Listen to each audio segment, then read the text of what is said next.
Good afternoon. Welcome to day 2 of our Three Things Summit. For those of you who were with us yesterday, we had an excellent Build Back Better digitally discussion, and today we are building back better for our people. A little bit of an intro from me before I hand over to the panel for today. For those who don't know, Altogether is here to support small businesses survive and then thrive through COVID to build back better. We've united some of the UK's leading business people to offer pro bono advice to support small business owners and CEOs. We are very excited to have this event, this summit, our first summit, so that we could reach a broader audience and new companies to support. And if this is the first time hearing about Altogether, then please do visit us at altogether.company, sign up for the support, or indeed, if you are a potential advisor, please do volunteer as an advisor, as all of our panelists who you're about to meet today are. So the Three Things Summit was designed to be a little bit of an antidote to lockdown webinar. We wanted something that was action-oriented, packed full of succinct advice for small business owners reopening, re-emerging, wanting to build back better. COVID has changed a lot of things. It has changed our businesses, it has changed the way we operate, and there are lots of things we've got to figure out as we build back. So yesterday was all about digital, today's all about people, and tomorrow is all about how we build back better for the planet and society. Before I hand over, I do want to say a few thank yous to our speakers and to our panelists, to our partners, to our long-term partners at Altogether, Director Bank, CMS and Investec. And I think Tim Robb from Director Bank is in the audience today. Obviously lots of people issues that will be popping up today. If you need any help, Director Bank are more than happy to take your call. And our event partners, Grayling, Q5 and BGF. BGF in particular, who are helping us out doubly today because Kate from BGF is our chair. Before I hand over to you, Kate, some housekeeping. Please chat away if you want to in the chat bar of the webinar software. If you have a question for the panelists, and we are reserving time at the end for your questions, please put it in the Q&A section, not into the chat. And when you're chatting, please make sure you're chatting for participants as well as panelists. Posting on socials, particularly Twitter, we were quite a lot of Twitter activity yesterday. Please use the hashtag 3thingssummit, spelt out 3thingssummit. Right, let me hand over to Kate. Kate is Head of Talent Network at BGF, probably the most active investor in small and medium-sized businesses in the UK. Kate's got a career crisscrossing search and private equity, and a real passion for diversity. Kate, so grateful to have you chairing this session. Thank you so much. I bid you all farewell and look forward to the discussion. Thank you. Thank you, Jamie, and welcome everyone. It is an absolute pleasure to be here. We have just over an hour today to hear from 2 really inspiring keynotes and a powerhouse of panelists. So let me get on with the business of introducing them. So first, we will hear from Lord Bilimoria, founder of Cobra Beer, member of the House of Lords, Chancellor of the University of Birmingham, and the current president of the CBI. Next, we will hear from Greg Jackson, who founded Octopus Energy in 2015 and continues as CEO. Greg is passionate about making the green energy revolution affordable through technology. Then to our panelists, we have Claudia Harris, CEO of Makers, a business she originally joined as chair 2 years ago, and Claudia was previously CEO of the Careers and Enterprise Company for 5 years. We also welcome Ed Perry, who co-founded Cook in 1997 and has led the business as co-CEO ever since. And finally, we have purpose-driven tech CEO Celia Francis. Celia was most recently CEO of Rated People for 5 years, and prior to that, CEO of WeWorld for 7.5 years. So please join me in welcoming our lineup. And now over to Lord Bilimoria.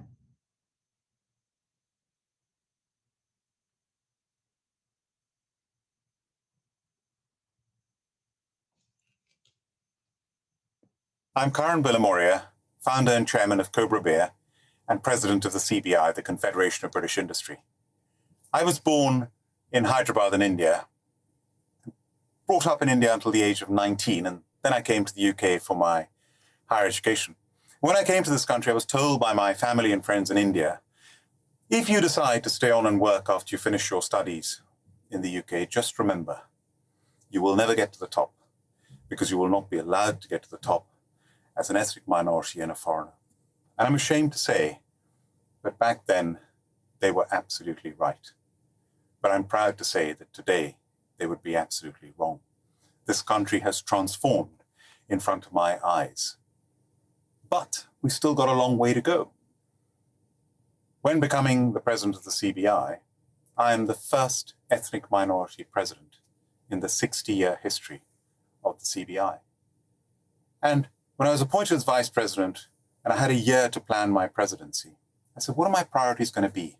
So of course I want to champion entrepreneurship and change this image of the CBI from being seen as the biggest business organization in the country, which it is, but seen as only the voice of big business and FTSE companies, which it is, but it also speaks for 190,000 businesses across the whole of the UK. It has over 200, almost 200 trade associations, from the National Farmers Union to the Law Society. So I've got to change this image and perception of CBI and champion entrepreneurship. I also want to champion global Britain. And I'm proud to say I was using that term before the Prime Minister and the government. I passionately believe in Britain and global Britain. I also want to passionately champion universities and business working together. I'm Chancellor of the University of Birmingham. I believe that our universities are a jewel in the crown of this country. The more we can get businesses and universities working together, particularly with research and development and innovation, that's going to power our productivity, that's going to power our economy going forward. And I want to champion ethnic minority diversity across all business. We said, well, how are we going to do this in a way that can be actioned? How can we create a global initiative to promote this? And at the CBI, with the help of many of our wonderful members, including Deloitte and Microsoft and Brunswick, we formed an initiative and launched it in October last year called Change the Race Ratio. And Change the Race Ratio, businesses sign up to it. We've now already got 100 leading businesses in the UK, including Diageo, including BP, including City Mental Health Alliance, including Cranfield University. Many, many institutions have joined and signed up to change the race ratio. And when they sign up to four things. First, they sign up to championing the Parker Review commissioned by the government in 2017, that there should be at least one ethnic minority director on every FTSE 100 company by 2021.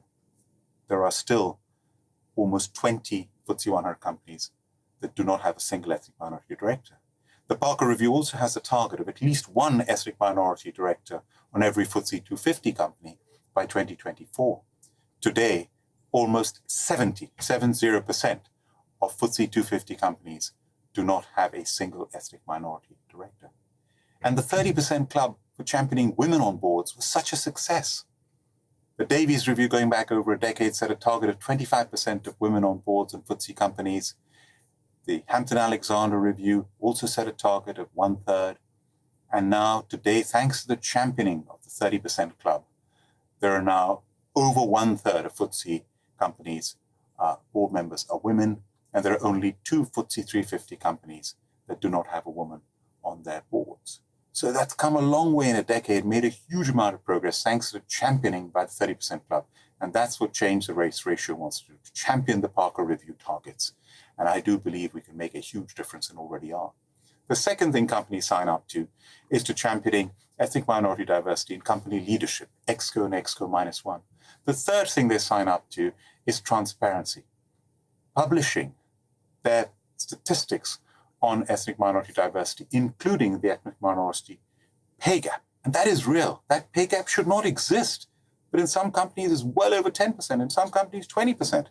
There should be no ethnic minority pay gap. And the transparency will help address this issue. And the fourth thing that companies and businesses and institutions that sign up to change the race ratio is inclusion. Because diversity without inclusion is useless. It is the inclusion, the mentoring, creating the environment, the culture for diversity to flourish. So those are the four things you sign up to for Change the Race Ratio. And we want it to be a global initiative. And why do we do this? Yes, it's the right thing to do. Yes, it's very important. You ask young people today, what are the two things that matter to them more than anything else? One, the environment and climate change really matters to them.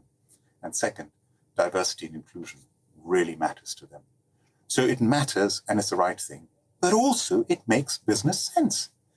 McKinsey's have conducted research that shows that companies that embrace diversity and inclusion, the top quartile of those companies, are 39% more profitable than the bottom quartile. Deloitte has done surveys that show that diverse companies are more innovative and creative. And here I speak from experience. When I founded Cobra Beer, in India, they don't use the term SME, they use the term MSME, micro, small, and medium-sized enterprises. There were just two of us when we started, Arjun Reddy and I, and we built it up from there. And we built up a team, and we become an NS and an M, and today I have a joint venture with Molson Coors, one of the largest brewers in the world. And as we built up our team, headquartered in London, we built a mini United Nations. We had members of our team from all over the world, from the UK, from Europe, from North America, from Australia and New Zealand, from South Asia, from the Far East, from all over, from Africa. And that mini United Nations of people of different backgrounds, different cultures, different mindsets, that buzz that was created from that diversity was phenomenal. And that buzz translated into real innovation and creativity. And that translated into a company for the first 18 years of our existence. We grew at a compound average growth rate of 40% per year. So I know it works. Diversity works, inclusion works, and I implore you to champion ethnic minority participation across your businesses. Thank you very much. Wonderful, incredibly inspiring words from Lord Bilimoria, which we will revisit in questions. And so next we hear from Greg Jackson. Welcome, Greg. Hey, thanks, Kate. And I mean, follow that, although it does leave me quite wanting a Cobra, actually. But anyway, look, so I think there are a couple of things for me that I just wanted to talk about, if that's okay. I think the first observation for me is some people think business is about making money, and it is undoubtedly the case that businesses can make money and indeed have to make money to return value to shareholders, at least when you have external investors. But I think more fundamentally, business is about identifying what you can do better, right? It's identifying something that isn't as good as it should be in society and having the gumption, the imagination, the vision to put your own life on the line, your livelihood, your career, your reputation on the line to try and fix it. And in doing so, create something special for yourself, for the people that work with you, and hopefully for customers and society, and ultimately then return money to shareholders. And I always think of it that way round, not the other way around. It's not what can we do to make money, it's what can we do to make things better, and the money's the enabler. And the title today was about building back better. And so when I look at that and think, what are the two biggest issues facing society today? Recognizing that thanks to the pandemic, we have a mass kind of conversation across our society about what the future could look like. I think the two biggest issues, and I wrote this down before listening to Lord Bilimoria's speech, but were the destructiveness, the existential threat which climate change poses to the existence not only of our species, but of every species on this planet, and inequality. And I think inequality in the very broadest sense. I think it's shocking that the latest data I looked at said that over the past 5 years, the incomes of the wealthiest 20% of society have gone up by 5%, and the incomes of the poorest 20% of society have gone down by 2%. It is astonishing that we have a world in which the poor are getting poorer. And I think too often, short-term decisions by businesses and politicians compound that problem. And I say short-term decisions because, look, I want a successful capitalism where companies, entrepreneurs with imagination can thrive and succeed and create better solutions. But we're not going to get that when we're creating a section of society that's so poor they can't even be customers. And we don't get that when companies, through a race to the bottom, exploit workers to the point they can no longer participate as citizens. And instead, actually, what we get is a societal threat. Well, why do people vote for extremist parties? Why do people vote for extreme measures in society that kind of rip the very heart out of it?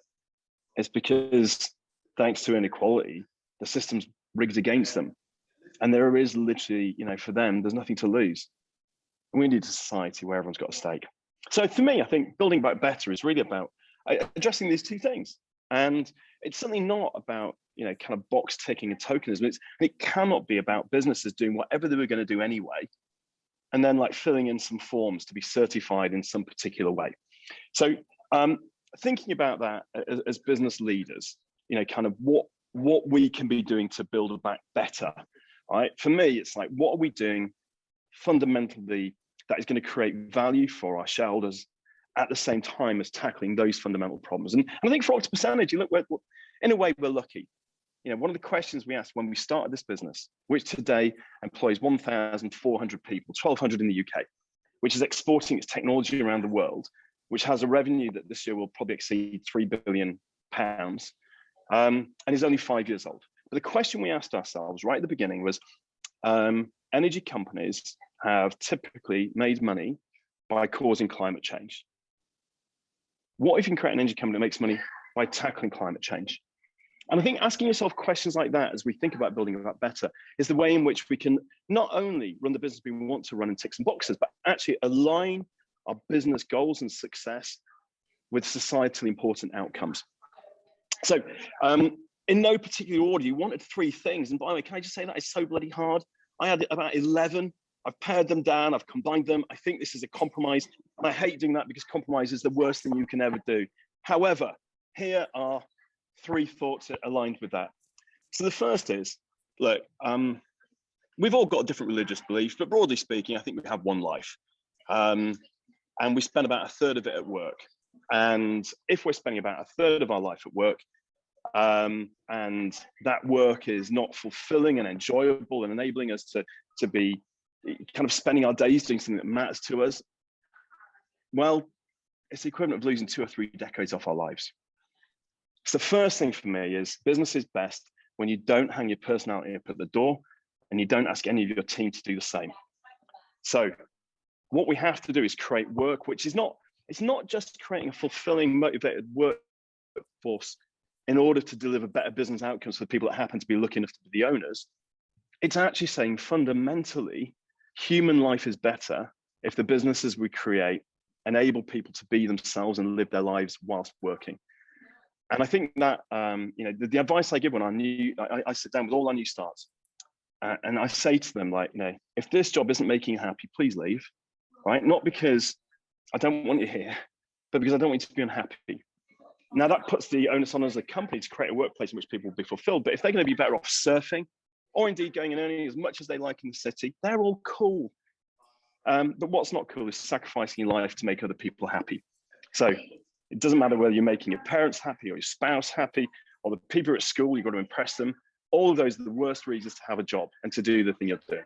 So number 1 for me is create businesses where people can be themselves all day, every day. I think fundamentally that is a better humanity, but it's also a better business because people will look after their teammates and their customers better when that is fulfilling for them rather than delivering a KPI. In fact, as a business, I don't even know whether we've got any KPIs really, because fundamentally that alignment delivers tremendous outcomes. I think the second thing for me is to be bold, looking past issues, focusing on the long term and think about what is right. And when I say be bold, let me give you an example. There's a friend I used to go out for, a group of friends, we'd go out for curry all the time, like maybe once every few months.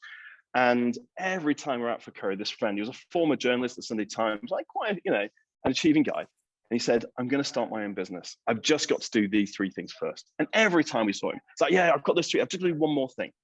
And one day I said, look, I need to use his name there. I said, look, Dave, I said, every time we do this, you tell me I think you're a wantrepreneur, not an entrepreneur, right? And that's cool, but either decide you're going to do it or decide you're not. But let's just be clear. You will never have all the answers. You just have to take a leap of faith and go, or give up on the thought. Anyway, next time we went out for curry, he'd done it. He'd set up his own business. And the mind-blowing thing was he was happier than he'd ever been. And today, he still runs his own business and it does pretty well. but it's the happiness that resulted from that bravery that matters. And I think most things can be, if he'd done that and it didn't work out, that would be fine. He'd probably be able to go back to a job that was making him happier than his previous one anyway.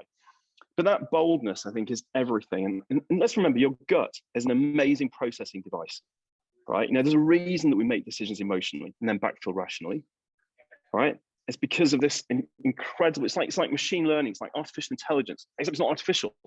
Our brain is processing, incredibly well, and we should read those signals. A couple of quick things on that. When you play Scrabble and you're really working hard to manage the letters on your rack, time and again, you've nearly got a 7-letter word. And eventually give up, you jack in all your letters and get some new ones. How often do you find that the new ones, the random selection from the bag, gives you a 7-letter word? All right? It's quite spectacular how often actually, serendipity can really help. And we only get serendipity when we make those brave decisions. And I think this really matters at a time of building back better, because the world of tomorrow has to be different than today. And that means the fine-grained plans that people agonize over, that we've been trained to do in management consultants and large corporates, that fine-grained planning is going to carry more noise than signal. Getting on with it will carry signal, and you will discover the next stage. And it's like a chess game. You can't predict all in advance, but take one move at a time. The next couple of moves will start revealing themselves. So the most important thing, I think, for me is bold actions which align with what's important to you and to society are more likely to enable you to provide a platform for success. And then, that thing about 3 things is really hard. So I'm going to do a little one and then maybe another little one. So maybe 3 and 2, 2 and 2 hard. Is that right? So look, today we're talking about business, and we're business leaders, CEOs and founders. My advice is, look, we talked about money at the beginning. By all means, get rich. By all means, work hard to make yourself wealthy, but make others rich in the process. Think like Sweden. Sweden has created some incredibly successful entrepreneurs, but a society which creates wealth at the same time for everybody else is a dramatically better than one that hollows things out.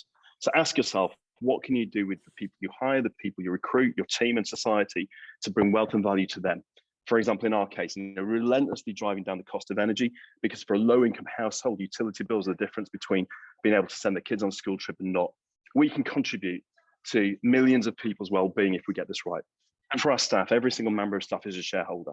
Now, I hold more equity, and the early founders hold more, but everyone in this company will do well if the business is successful. And I say life-changingly well. It's not a token, all right?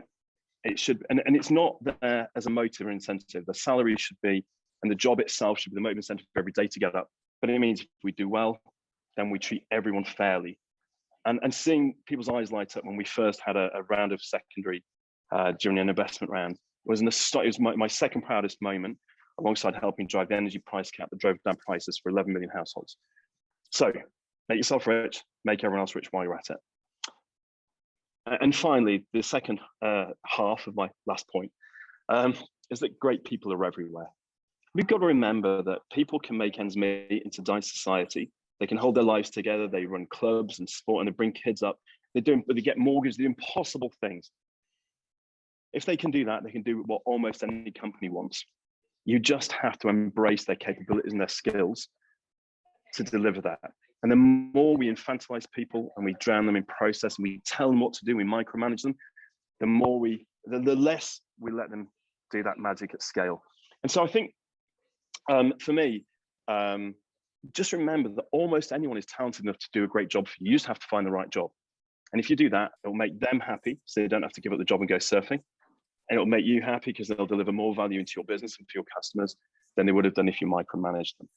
So I think for me, fundamentally building back better through people, not because it is going to be better for our business, because it's the right thing to do. In the words of John Kay, delivers the obliquity that will make it better for everyone. Thank you. Thank you so much, Greg. Really inspiring. I'm watching the comments come through and people are really inspired by those words. So next we are going to go to our other panelists to ask for their 3 things. I'm slightly concerned that we made you follow rules here and wondering what else we could have got if we hadn't limited ourselves to 3, but we only have an hour and a bit today. So first, we're going to ask Claudia for her 3 things when it comes to build back better for people and culture. Yeah, thank you, Kate. So hi, everyone, I'm Claudia. I'm CEO of Makers. We're Europe's original bootcamp. We've trained 2,000 software engineers. And to channel a little bit of Greg's unbelievably inspiring talk, Greg, absolutely amazing. We believe that everybody deserves a job that they love. And so my first piece of advice is to hire bravely, because COVID has created this huge reshuffle. People are changing jobs all across the country, some by necessity, some because they've had this year to reflect on what they want to do. And that just creates an enormous opportunity. And we've heard from Lord Bilimoria, we know that diverse teams perform better, fewer blind spots, less groupthink, much greater creativity. So there's this wonderful opportunity for scale-up CEOs now to find people from different backgrounds, different industries, and infuse that talent into your team. At Makers, we recruit people to be software engineers. We retrain them to be software engineers in 16 weeks. And we don't look at prior qualifications. We look for aptitude and we look for motivation. And we then place those engineers in employers and they really thrive. Now, you can't do that with every role, but for so many roles, qualifications actually are not a great way to select people. In some ways, what they really tell you is about how unfair prior screening processes have been.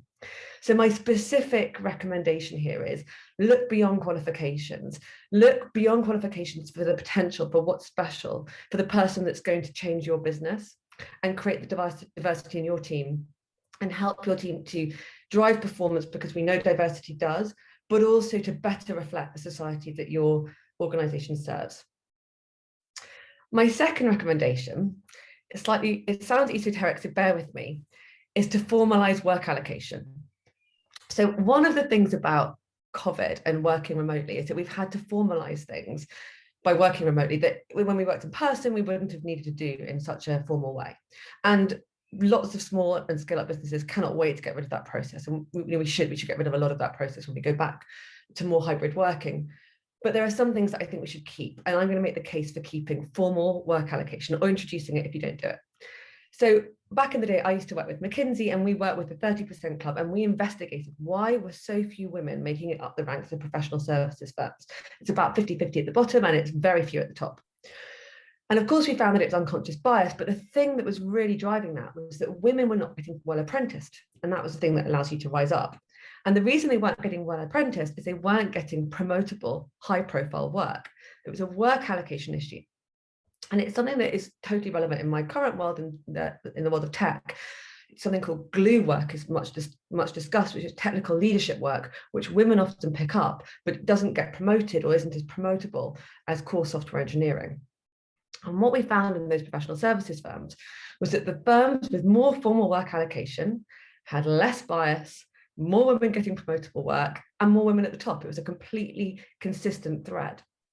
So my second recommendation is think about how you promote people. And if there are more high profile projects that get people promoted, then think about being more equal in your promotion systems and think about whether or not you're giving equal weight. Or make sure that that high profile work gets fairly distributed, because that will allow your teams naturally to grow in a diverse way. And it isn't just women, it's any minority who is subject to unconscious bias, and they will rise through the ranks organically and you will have a diverse leadership team. And my third piece of advice, and again, Greg, really just so empathize with what you were saying earlier on this, is to help people be themselves at work. And COVID has made us bring so much of ourselves to work. Awkward amount. You know, we can see each other's homes, we understand about each other's childcare, we see one another's unkempt hair, you know, like way more of ourselves than we ever really want. And a ton of that would just be delighted to get rid of. But there are some things which are amazing, I think, about bringing more of yourself to work and that we should nurture and support, because I think companies have been amazing with that kind of vulnerability that we've all ended up having over the last few months. And so my third recommendation is think about how you can help people to bring themselves to work or continue to feel comfortable being themselves at work. Why? Just because it's more natural and it's more human, and it allows people to be relaxed and creative, and it's good for well-being. And my specific recommendation here is to engage in the art of appreciation. Now, at Makers, appreciation is a very core ritual in the way that the business works. And it's something that's been incredibly powerful through lockdown. And we appreciate one another in our team meetings. We have a Slack devoted to it for large and small actions, for things related to business, for things that are not related to business. And it makes each of us feel valued for who we are and noticed. And it helps us to feel free to be ourselves at work. So my final recommendation is help people to continue to be themselves at work and think about engaging in the art of appreciation as a way of liberating people and enabling that creativity and well-being that come from people really being themselves. Thank you, Claudia. It's so inspiring. I'm rapidly building up the questions, the follow-up questions on this. So next to Ed, please, your 3 things. Hi. So I totally agree with Claudia. The culture, fostering a culture of appreciation, massively, massively important in a structured way. I also agree with the point about qualifications, not having any myself. My sister, who's my co-CEO, she hasn't got any either, nor our COO. In fact, I actually have to address my unconscious bias against people with qualifications, but shed loads of people without qualifications who are brilliant. So I've got 3 very practical pieces of advice that certainly have worked for us anyway. The first one is consciously connect more. I love the quote, leadership is a contact sport. When the whole crisis all kicked off, me and my sister wrote to everyone in the business, sent out an update every day for the first 8 weeks, just so everyone was kept in the loop. We found it was a really powerful way of keeping the connection with everyone, but also critically starting one-to-one conversations. And after that first 8 weeks, we've actually carried it on for the rest of the year. She writes one on Monday, I write one on Friday. And the number of conversations it starts up with people in the business is fantastic. And that is a thing, one-to-one connection. We've got 1,500 people who work for us, and the ability to have one-to-one conversations with people, if you're leading a business, is vital. Well, we think it's vitally important. So both of us try and have literally dozens of one-to-one conversations, whether it's by email, sending people cards, phone calls, every week. And that adds up and that builds culture. So that's the first thing. The second thing is give back more. I think the best way to build culture is to make people feel they're part of something bigger. A year ago, we set up something called the Kindness Fund, and we've been working with local organisations, local to our shops, to give away food, and we've given away about 200,000 meals so far. And we're keeping that going because it makes everyone in the shops feel more connected with their communities. It's doing good things. And of course, if people feel good about who they're working for, they look after the business. It's really simple. We've also got a program where we employ people with mental health problems, people coming out of prison, and we've accelerated that program as well, although it's been difficult during COVID because it fosters that feeling of connection. And so I suppose the point is, in a nutshell, to build back better, you've got to give back more. So that's my second point. My third point is continue to measure it. If you claim to take culture seriously, but you aren't measuring it, then I think you're driving blind. For us, the Sunday Times Best Company Survey is the best that we've been able to find. And despite all the disruption of this year, we still did it, and we still found out loads of stuff, which we do every single year. And I've met loads of companies out there who think they've got a good culture.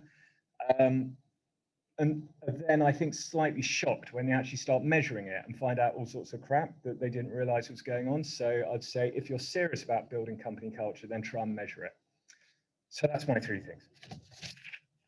That's fantastic, and thank you so much, particularly recognizing the theme from everyone so far around our profit with purpose and why that's so important to the people we work with. And so finally then to Celia, please, your 3 things. Thank you. Wow, so many amazing comments so far. I'm jotting everything down. It's sort of very inspiring for me. So the 3 things that I came up with, the first one is very much inspired by a group that I run. I have a group of women who are CEOs, and there's about 100 of us, and we chit chat regularly about what we're going to do about going back into the office.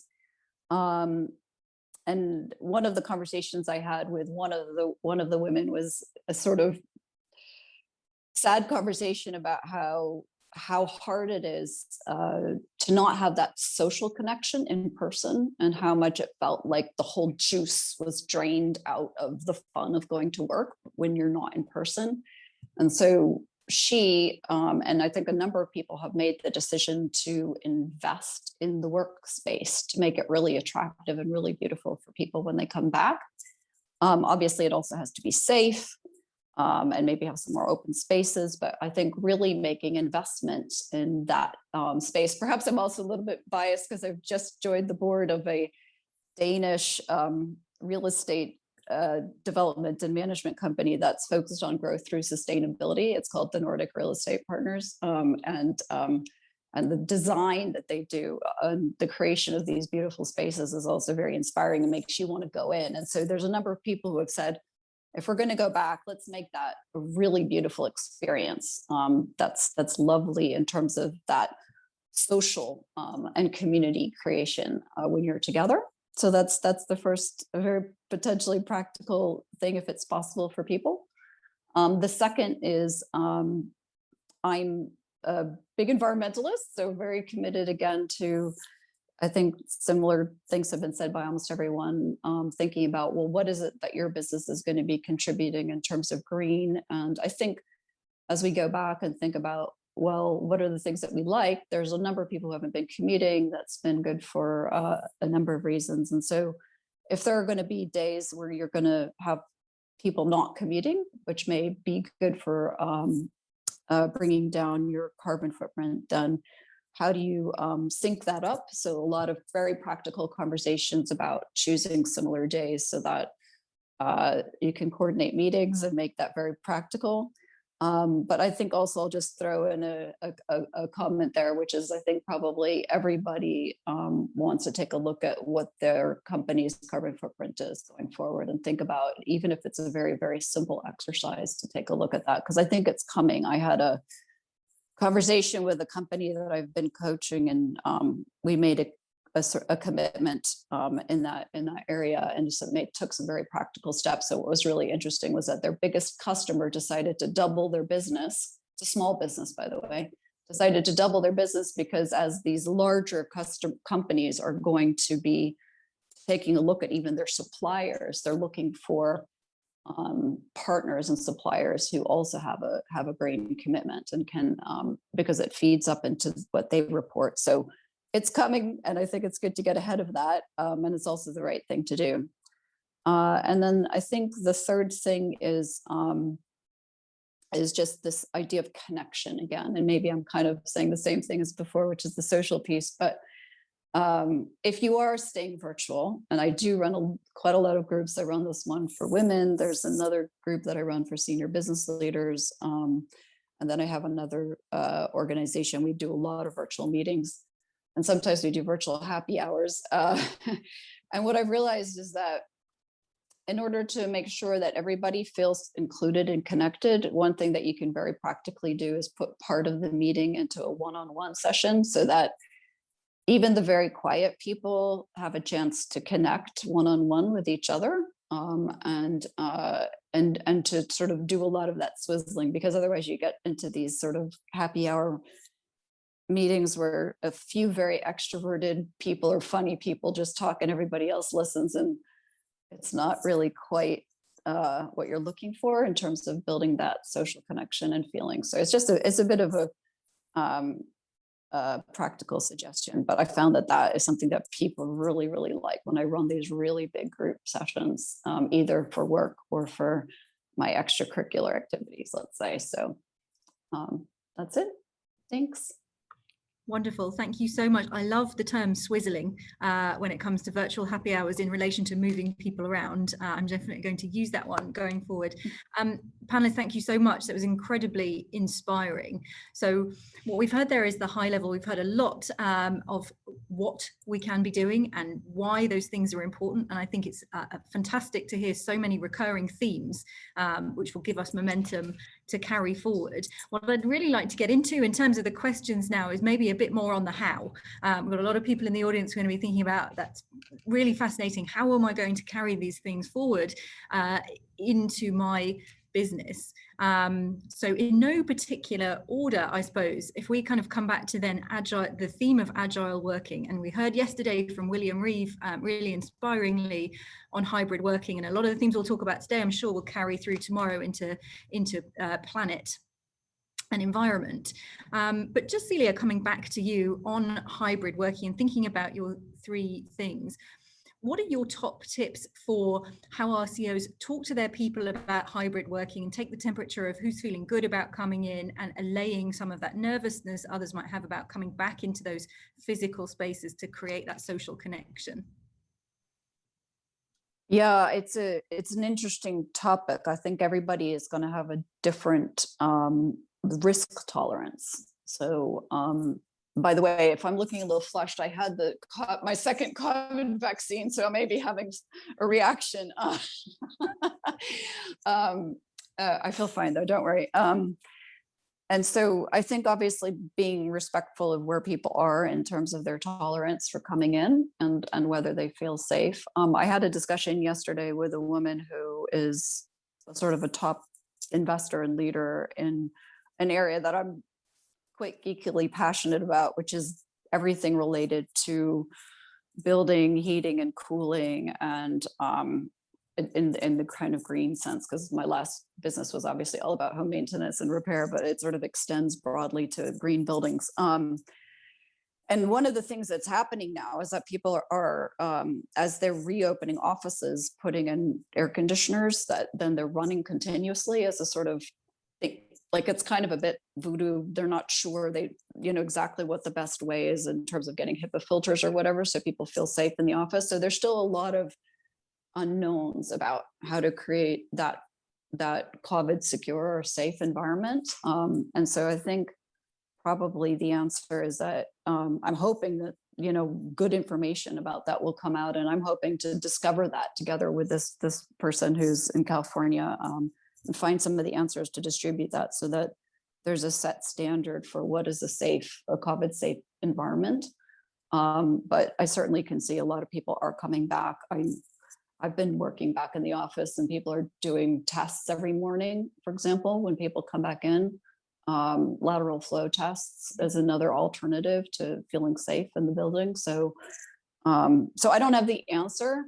I just know that there are things that are being very deeply discussed and thought through, because obviously cycling of air conditioners is very costly in terms of your carbon footprint. It's not great for your energy consumption. So we have to find a solution there. So I don't know. I guess it's just, you just have to be empathic to whatever people feel is the ones that, how they're going to want to proceed. Yeah. It's so interesting. I think clearly playing into some of the things that Ed was saying about the constant communication with people. I mean, Ed, if we come to you next, I was really interested in your points around ramping up the internal communications. But something you said to me before, actually, as we were getting ready for this session, about building back better is also for you guys part of doing more of the things you were already doing really well around internal communications and knowing your staff. And I'd be really interested to get your sort of, you touched on them a little there, how much internal communication needs to happen and what are the most practical channels for really engaging with your team and your employees? I mean, there's so many things. There's the daily updates. There's all the usual stuff, like as Greg said, welcoming any new person who joins the business. I do third interviews for everyone. We do internal newsletters. I mean, we do absolutely shed loads of stuff. But I think if I had to pick out one thing that I think has been the most valuable, that we've amplified a lot over the last year, and it goes to Claudia's point actually about appreciation. We have every quarter we do values recognition, where we have 5 values of the business, and we get people to recognize other people within the business, ideally not within their own team, through one of the values. And I think that has been and is the most important vehicle for building culture, because as I said, it's like appreciation is the ultimate free lunch. The person who's giving it feels good, the receiver feels good, and then if it's being done in a public forum, it makes it even better. So we do values appreciation every quarter, which gets published to everyone. Everyone gets a free 2-portion meal, and it really does embed embed the culture, makes everyone feel sort of connected to each other. Everyone gets visibility over because people recognize about something specific. So that's been really powerful. But I think if you're leading a business and you're not spending, I don't know, if I had to pick a number out of the air, 20% of your time on internal communication, 25%, you're not doing enough. If you're serious about culture, it needs to be material. I was really interested in your comments about having one-to-ones there, because I think one of the real practical challenges, and I'll bring Claudia on this in a second, is how we keep a handle on what's worrying people in these times, and how we keep a handle on some of the more negative aspects that have crept in, and how you stay in touch with that as a founder, as a CEO. What are your thoughts on making sure you can get a handle on what's worrying the team? Sorry, bad sharing. That was to Edward, and then I will bring Claudia in on the same question. All right. Well, I mean, it is literally, it's talking to people. I mean, it's no more complicated than that. I spent 45 minutes this morning talking to our head of payroll, going for a walk with her because she was concerned about some stuff. And it's making sure that you make yourself accessible all the time. And so if there is a culture of accessibility, people will talk to you. And it's just, there is no silver bullet here. It's about having a culture, leaning into it and recognizing as the leader of your business, that's your job. Make yourself accessible, make sure people can talk to you, and they will. And then what happens? That feeds off itself, because people go, well, you know, I spoke to Edward or I spoke to Rosie about such and such. And then they'll go, oh, I can do that too. So yeah, it's not as simple as that. Yeah, and I think that relaxed nature of it, and it comes back to something Greg was saying about not micromanaging and not allowing people the freedom to communicate and move in their own way. I'd love to come to Claudia here around this culture and how that links to the success of the business, and really so interested in some of the things that we were talking about before this, about maintaining a culture of well-being through lockdown, and some of the things that you'll take forward into the business. Can you talk for a bit about well-being and how that impacts the performance of the business? Yeah, no, so one thing that I found so interesting reading about over lockdown was about what gets lost in a GP conversation when it goes remote, and about the soft signs that you lose in 2D.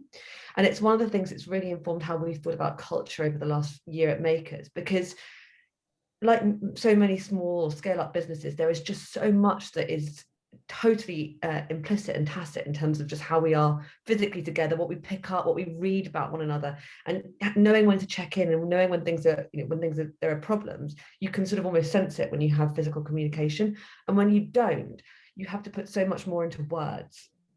So in our organization, we thought a lot about how do you put things into words to pick up what you would have previously picked up just implicitly in the kind of ether, just by being in the room with one another. So actually Makers has got a brilliant culture of feedback. We do a load of training on it. I mean, I can't take any responsibility for it. The organization has had this since day one, and it's very, very powerful. People very good at giving and receiving feedback, but we've doubled down on that over the last year, really increased the training around it, really encouraged people to do feedback. To Ed's point, you know, a lot about having just having conversations. We've put in place a people council that's just focused on taking the pulse on culture. We have a quarterly well-being survey that we use, but we also have a council that's just kind of checking in, looking, picking up those soft signs. Ed, to your point, I've opened up my diary for coffee chats, you know, lots and lots of time to just spend talking to one another. I think everyone has to just do more of that. So I think there's a lot of putting into words things that you didn't have to put into words before. And I actually think there's a huge value in that. You know, I think that the more you can put things into words, the more precise often you'll be in that communication and that feedback and in hearing one another properly. So I actually think that is a skill that it's worth nurturing and continuing, and certainly we will continue to do so. And you know, the art of giving and receiving feedback, which again is so small and it's so well heard, and you know, a million people have mentioned it, but I do think that can be a thread that changes culture and changes the way that organizations and people are able to relate to one another. So yeah, putting it into words, I think that's one of the things that we will continue. Yeah, Fantastic. I'm trying to chair this, and also I'm scribbling down all of these amazing thoughts from everyone as we're going. I guess as we move through, and also reflecting on what Lord Bilimoria was saying, we've looked a lot here at inclusion, and a part of that is all parceled up diversity of thinking, diversity of backgrounds. I think what would be really interesting perhaps for some of the audience to hear is the real practical tips on how, as our organizations are scaling, and it's not necessarily the founder or CEO that's doing all the hiring on the front line anymore, how do we ensure that those hiring managers are really looking at how they bring in more diverse backgrounds, and how do you translate your passion for that as a founder to those frontline managers? I'd love to come to Greg for this question first, and then maybe some of the others also comment. It's interesting, isn't it? I think it's very easy for us to slip into a box ticking world. And I should say that I was brought up by a single mum on benefits in a northern town. And I think it's worth talking about, like, there are complex stories behind so many people. But one of the most telling things for me was an incredible session with the new starters around the time of Black Lives Matter kind of protest first time around. And there were two women there from South Asian backgrounds. And one of them said, it's incredible for the first time to have a job where I know I'm being employed because I'm me, not because I'm ticking a box. And I think finding a way in which you create an environment in a company that can attract great talent from all backgrounds, and that you are truly motivating those hiring managers to look in the right places to get the great people you would want, sometimes from places that others don't look. Not to take the easy box ticking approach to deliver some metrics that will make us look good in an industry forward. It's a real challenge. A couple of things we've done. I mean, first of all, when we opened offices outside of London, our first office was in Leicester. And we chose Leicester actually for a whole pile of reasons, but it's one of the most diverse cities in the UK.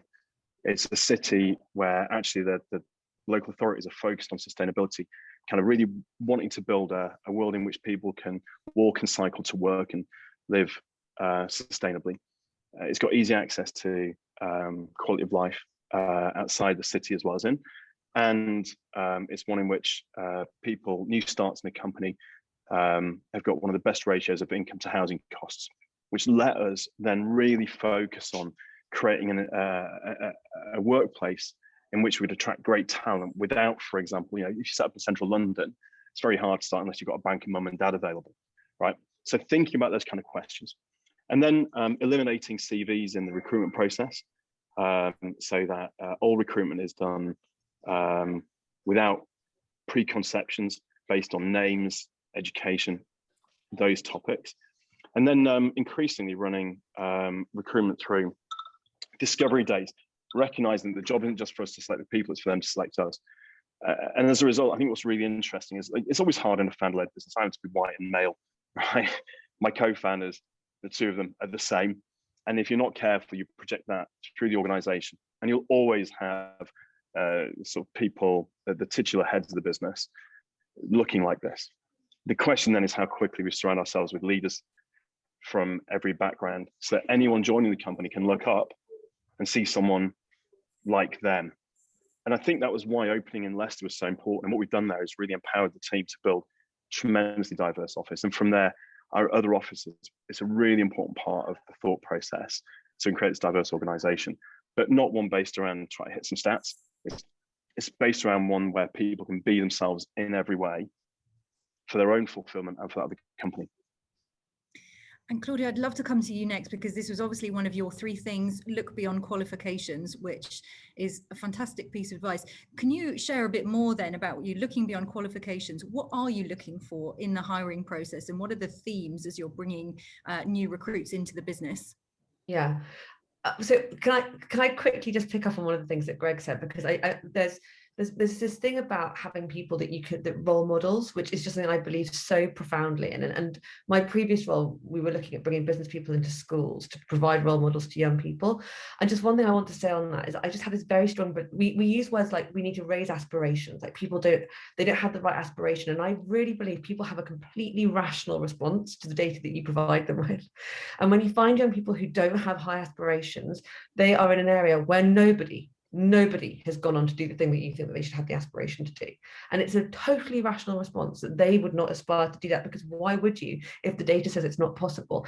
And I think the same is so true in businesses. If you look up and there's no one like you at the top, it's not that you haven't got high aspirations, it's that you're taking a rational response and you're thinking either it's impossible or the odds are so stacked against me that by taking this on, I'm putting myself at risk. So I just think that role model thing is so important and so sets how people make decisions.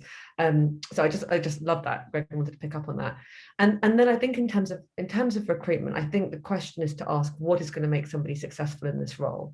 And it's, what are the actual qualities that make the difference? And so, at Makers, what we do is that we recruit based on two things. We look at how well can you pick up and play with a piece of code? Are you going to be able to develop? What's your kind of learnability in terms of software engineering? And the second is, how much do you want to do this? Do you understand what's involved in training, become a software engineer? Do you really want to do it?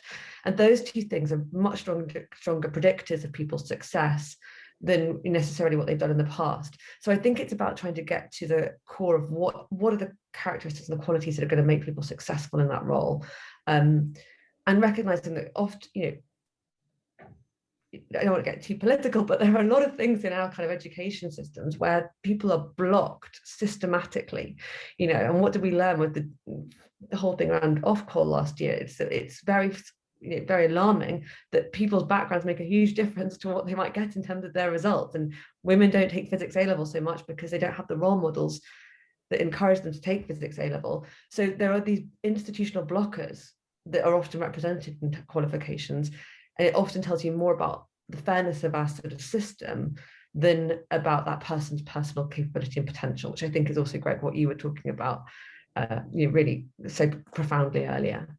Yeah, I think that's so interesting, and it's so inspiring when we talk about entrepreneur-led businesses and scaling up businesses, because these are the businesses that have the opportunity to change those systems and change things in a much more tangible way, perhaps, than corporate partners. And hopefully we'll see inspiration amongst the corporate community from those scaling up businesses. One more question, and we could go on all afternoon, but sadly we can't. So I'll just go around the panel, which of all the pieces of advice you've heard from the other panelists today, what is the thing that's made the biggest impact on you that you will carry through back into your leadership life? And I will start with Celia, please. Well, I really loved the reminder about appreciation. I think that's something that's always good when you can see the good in somebody else and they know that you can see that good in them. It's such an amplifier. So I really like that. Thank you. And next to Ed, I'm literally just going in a circle. Next to Ed, please. I think probably actually it's one of the things Greg said right at the beginning about asking the right question of yourself. We've been going a long time now, 24 years. And in the same way that Greg, as an energy business, is in the sort of wrong industry on one level, in the food industry, we're part of the problem too. And I wonder, it's made me think, are we asking ourselves the right question, ambitious enough question about really being part of the solution, rather than iterating on what we've done in the past? So yes, that's what I will take away. Thank you, Greg. Thank you. And next to Claudia. Greg, I loved your comment about by all means get rich, but make other people rich in the same in the process. Yes, an unequal society is a threat to everyone, and it's something that is growing so powerfully, and almost unstoppably it feels. And I think if each person takes that really seriously and thinks about their contribution to the quality of society, that will have such an amazing impact. In the end, we are what we do. So I will take that one away. I think that's a powerful lesson to all of us. Fantastic. And then finally to Greg. It's funny, I was so desperately trying to take notes of everything. It's hard to select something, but I do think the point about appreciation is something I personally hugely under-deliver on. And it was such a reminder that the people in my life that show appreciation make a difference to me. And I think it's something I should be doing far more of and encouraging my teams to do, because how people feel is everything. And I think if I'm not telling them and we're not telling them, then we're underserving. Fantastic. Thank you very much. So now we have an opportunity to move to questions from the audience. So we have a couple of questions here that have come up. The first one we're going to look at is from someone who's asked that they really like the idea of measuring culture. How would you recommend the best way to measure culture? So clearly I will start with Ed there, because that was one of your points about measuring culture, and you referenced times 100. What other measures would you put in place to measure culture? Well, like I said, the Sunday Times Best Company Survey, it's quite expensive, but it's the most exhaustive one that we've come across. It's really my sister who's the expert at all of this sort of stuff, and she goes through different things every year and comes back to the same place, going, no, the Sunday Times one is the best. So I can't really recommend anything beyond that, beyond the fact you do need to measure it. I do know that much. And other panelists' views on measuring culture. Claudia, I'm sure you have something in place. We do a quarterly team survey, and it's a pretty sort of straightforward thing to use, but we do that every quarter. We look at how measures are moving over time. We then each quarter take action based on what we see. So it's quite rudimentary, but we find that works quite effectively. And Celia, top tips on measuring culture? Yeah, I think, well, let's see, I can only speak back to the last business I was running full time. We had a group that was picked specifically because of the sense that they were great culture creators, and we asked them to feedback from anecdotally about what was going well and what wasn't on an ongoing basis. And that's not measurement, but it's some kind of level of feedback to leadership. And then we did also periodically try different employee engagement surveys. Sometimes you do get some useful feedback from that. I found it to be, yeah, it was interesting. You have to do it regularly because the topics and feedback will change. And so depending on what's happened in the previous months, I was always very proud that the company had 100% perfect Glassdoor ratings without any social manipulation in terms of the feedback on culture. So that was always a nice thing to see. But I'd also read the comments where people were cross about something or another and see what we did not so good right there. So, yeah. And Greg, what about your views on measuring culture? Yeah, so I think we're culture obsessives. We're not measurement obsessives, but I think first of all, the stuff we do measure, we run Office Vibe, if people know it. It's an app that asks team members questions on a daily and weekly basis, just a quick question about some topic of how they're feeling, and we measure that, and we relentlessly learn from that and respond. And you mentioned Glassdoor there, I think, for both the external surveys, Glassdoor and Trustpilot for customers, are both things we obsess on. Because people are motivated to go and write stuff there. It tells you something. And then I think we run Slack. I don't know many people how many do, but as an internal tool, it's a great way of understanding where we are culturally, because you can see what people are posting in the public channels and the extent to which interactions are occurring. But the last thing, and the one that I think I personally really look at, is we run something called Family Dinner. That's every Friday. We get the whole company together, currently on Zoom, and once we get the whole company together, the attendance and engagement level on Family Dinner is the greatest indicator, I think, of the extent to which we're actually really getting, if people don't turn up and they decide instead at 4:15 on a Friday to spend time with their family, go out with their friends, or just down tools, that's telling us a really important signal. And I think so looking at all these and seeing the degree of engagement is probably the greatest thing. Brilliant, thank you. And then probably got time for one more question from the audience, which is an interesting one. So, is it appropriate to discuss politics at work? Some high profile companies like Coinbase and Basecamp forbid it, while others like CoroKids embrace it. How do you think about it? And I suppose I would slightly build on this question, because the themes we've talked about here about bringing your whole self to work and inclusion, what boundaries do we need to set up to make sure that that is safe for everyone in the workplace? So I will start with Claudia, because I can see. Yeah, no, it's an interesting one, and I wonder whether I've thought about this enough. I mean, my instinct on this is that you would not create things that are out of scope with a sort of with the limiting principle that people need to feel comfortable and safe at work, but also that we need to be able to have open conversations at work. And at Makers, we really do. Like we do think a lot about our impact on the world and on society. So it would feel odd not to be able to talk about those things, and look at points of tension. You know, like, do we want to do this kind of work? Are we comfortable with it? That sort of thing is the sort of thing that we would really discuss in the business. So to me, it feels like it's important to allow those conversations, but certainly within the boundaries of what makes people feel safe and comfortable. So good food for thought for me, actually, and interesting to see the dichotomy set up in that way. I'm curious what others say. Very interesting question. I can see Greg nodding, and probably a good point to weigh in. Oh yeah, look, so I think the first thing, our company's got a mission which happens to be pretty seriously based around social justice and tackling climate change. It naturally lands us in the political arena. Energy is a political topic as well, by the way. You know, politicians simultaneously beat up energy companies, understandably, and also exhort them to help in the fight against climate change. So we naturally in a political arena, and we have to think really hard about this. So there's a couple of things. By the way, also our offices, you know, we're in central Leicester, we're in Brighton, we're in Soho in London, you know, and a few other places. But you know, we attract a largely progressive urban kind of workforce, and by the way, that's great because they're committed to things we care about as a business.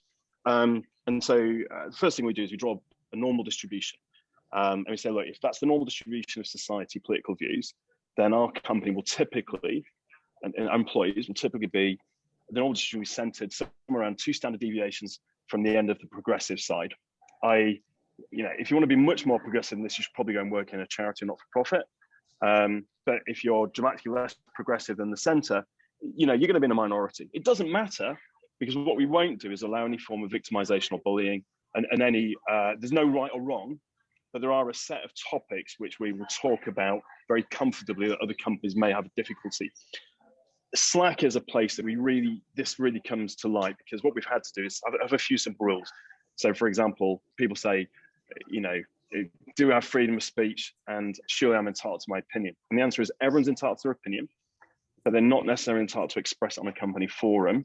The company forums are provided to help drive the company mission in a cohesive way. And if something is counterproductive to that, then we'll delete it.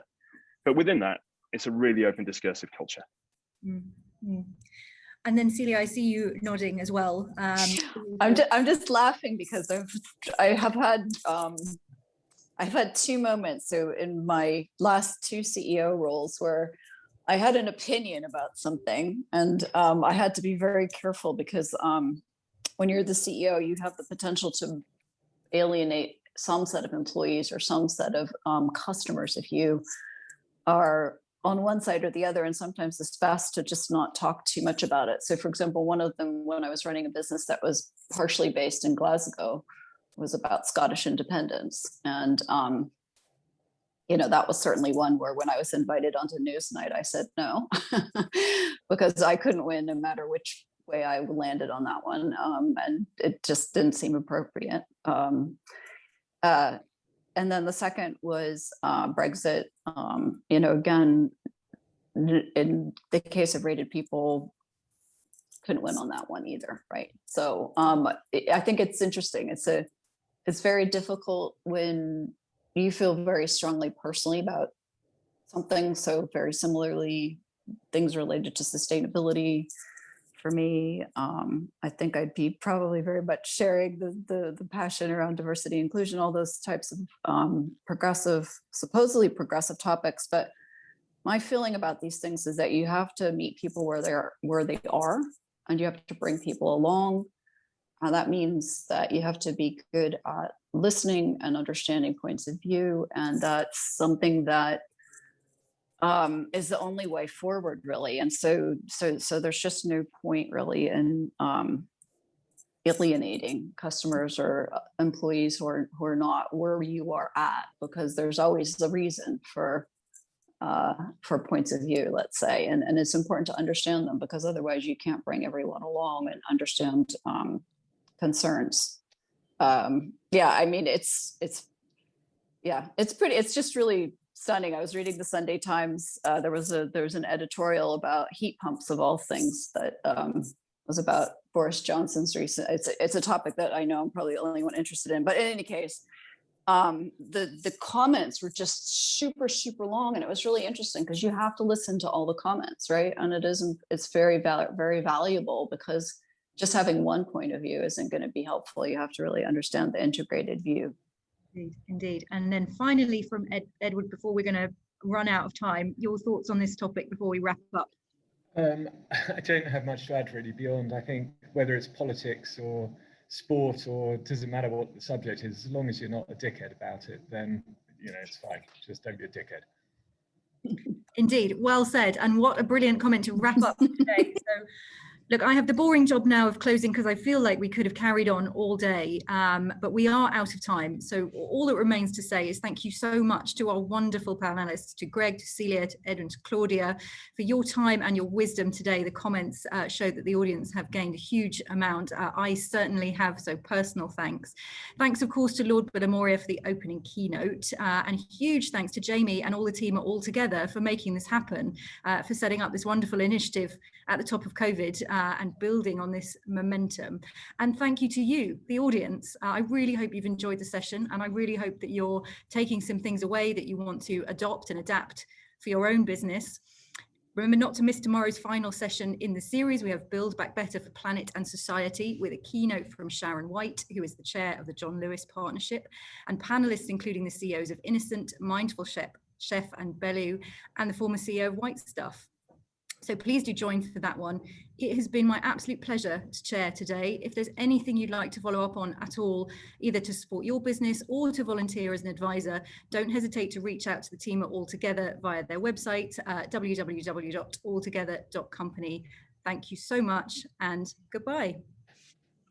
Thank you. Thank you. Cheers.